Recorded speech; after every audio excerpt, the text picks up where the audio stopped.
Been wanting to make a video on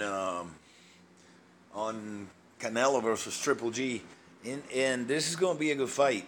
I think I think there's going to be fireworks, and now I don't think it's easy for any of the two fighters um, to deal with each other. They have different styles, but they're both aggressive. Although Triple G, his style is more aggressive um, and pressure based than Canelo. Canelo has a more counter punching uh, stance when he fights. So what's interesting is that I actually think that's going to favor Canelo. The style of Gennady Golovkin. Golovkin has a style that's come on forward, and in one of those turns when he's hunting, he's going to get caught by Canelo's uppercut, which is brutal. If you've seen him, and then he also has a style that he doesn't pull the punches from here. He pulls his punches from the top. Okay, he does a hook like this. This is Golovkin. He doesn't do this. Okay, he goes up here. Okay, that's his style, and that style can be countered with body shots. And guess what Canelo's specialty is? Body shots. Now, if you were talking about an elusive fighter like Erislandy Lara, who I think beat Canelo, a lot of people saw Erislandy Lara win that fight with movement and defense. Then we would be talking a different animal, because Canelo, and I've said this before, and I'm still saying it.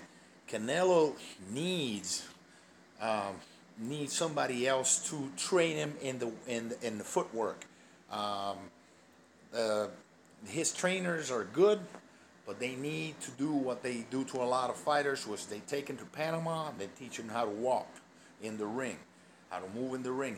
That's why Floyd Mayweather was able to exploit that, to beat him, exploiting that weakness that he has when he sets up. He likes to set up shop, then operate. He doesn't like to operate with mobility as far as power shots. Um, so that's why you saw that Erislandy Lara ran some circles around him when he was doing when he fought him. He's there for the counter, but Gennady Golovkin does not have the mobility and elusiveness that Erislandy Lara has. Okay, so we're talking about a different styles make fights. That is true, always true. Styles make fights.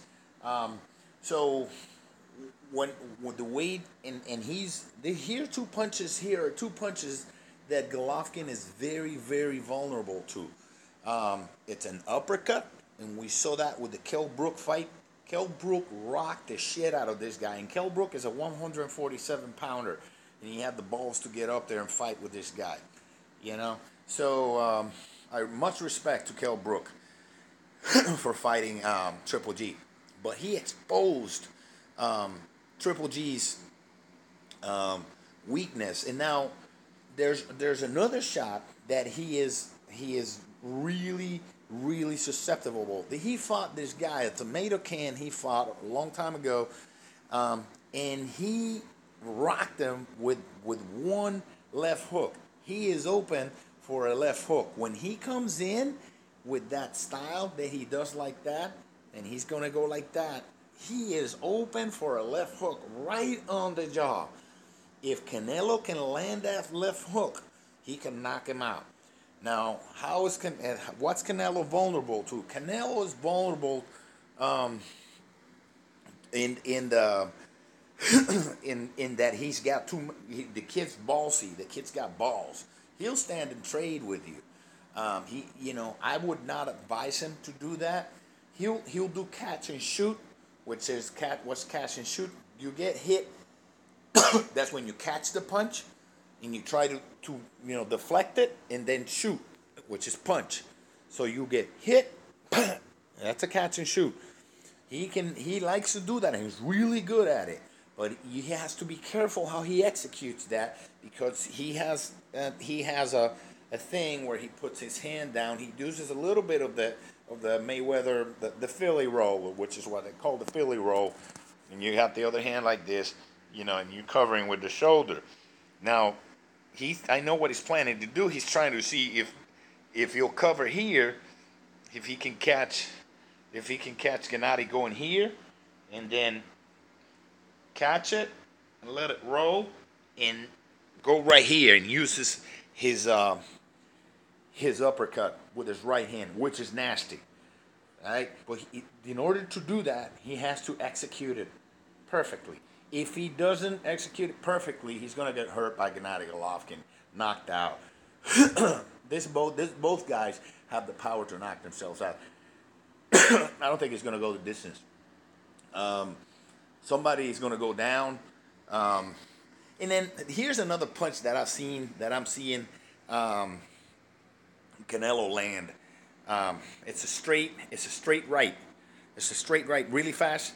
And Golovkin is open to that. He's open to that punch, because he doesn't stand. He's not a sideways fighter. Golovkin is not. Watch Golovkin when he fights. He doesn't fight sideways. Okay, he has a more almost Muay Thai stance when he stands, and if you see his jab is weird. His jab is almost to the front. It's a jab right to the front. It's not a sideways jab like the American style jab. No, it's a front jab. Yes, you're closer to counter, but your face is also closer because you don't have the shoulder to protect yourself if you're sideways. When you're going like this, you protect yourself, right? And you cover your face. You can move and cover, right? He doesn't use that. That's the problem with guys who have that big power eraser. That they come on and they're strong and they know they can knock somebody out. The problem is, although this guy's got a good chin, Golovkin's gotten hit. He hasn't gotten hit by Canelo. Now Canelo has come into age. He's come into weight. Canelo is not the kid that fought Mayweather anymore. No, he's grown. He's faster. He's stronger. He's smarter. He's become a very dangerous body puncher and counter puncher. And he's got power in all his punches. So and he can also set up. He can set traps. He's been learning a lot. I still think they got to bring in somebody to teach him how to walk the ring, to make him into the most dangerous fighter out there, even more dangerous than Golovkin. The Reynoso family, they've done a good job with him, but they need to add a footwork specialist, preferably from Panama. They're the best. Everybody who's in the boxing business knows that if you want to know how to walk a ring, you got to go to Panama. Ask Roberto Duran. That's how he was able to fight guys all the way almost to light heavyweight. A guy who's like 5'6", man, because he knows how to walk. So I think it's going to be a good fight. I'm going to give the edge to Canelo if he gets into the later rounds. Danny Jacobs has exposed a bunch of ways to hit this guy. Once you scrap with him and you counter him really good, he's game. He can go down. So I think Canelo can take him if he doesn't get caught in the beginning of the fight. And then again, he's at 154. I mean, they're at 160.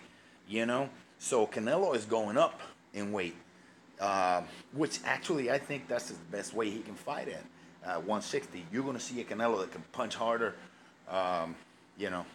So he knocks people. I mean, he knocked this Liam Smith guy out with a body shot, and that was a big dude. Okay, so I think Canelo's going to take him.